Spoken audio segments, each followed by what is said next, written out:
Hello जी, चुनावी dose में आज हम बताएंगे आपको उत्तराखंड की गंगोत्री विधानसभा सीट से जुड़े एक मिथक के बारे में। क्या है ये मिथक?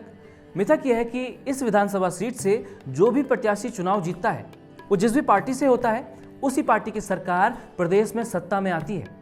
और ये मिथक तब से बरकरार है जब से उत्तराखंड उत्तर प्रदेश का हिस्सा हुआ करता था। आज़ादी के बाद साल 1952 में जब पहले आम चुनाव हुए तो उन आम चुनावों में उत्तरकाशी विधानसभा सीट से निर्दलीय जयेंद्र सिंह बिष्ट चुनाव जीते।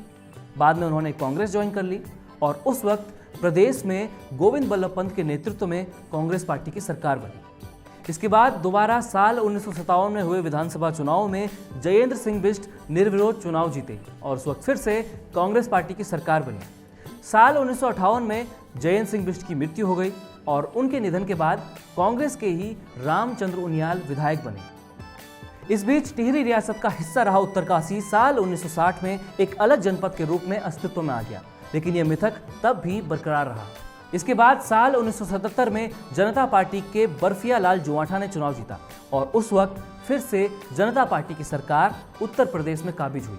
उत्तराखंड राज्य गठन के बाद भी ये मिथक बरकरार रहा। साल 2002 में हुए विधानसभा चुनाव में कांग्रेस के विजयपाल सिंह सजवाण चुनाव जीते और उस वक्त प्रदेश में कांग्रेस पार्टी की सरकार बनी। और जब साल 2007 में विधानसभा चुनाव हुए तो बीजेपी के गोपाल सिंह रावत चुनाव जीते और उस वक्त प्रदेश में बीजेपी की ही सरकार बनी। फिर साल 2012 में कांग्रेस के विजयपाल सिंह सजवाण चुनाव जीते और उस वक्त फिर से प्रदेश में कांग्रेस पार्टी की सरकार बनी। 2017 के विधानसभा चुनाव में बीजेपी के गोपाल सिंह रावत फिर से चुनाव जीते और उस वक्त फिर से प्रदेश में बीजेपी की सरकार बनी। इस सीट से विधायक गोपाल सिंह रावत का अब निधन हो चुका है। उनके निधन के बाद से ये सीट खाली है। अब ये देखना दिलचस्प होगा कि इस विधानसभा चुनाव में ये मिथक बरकरार रहता है या नहीं।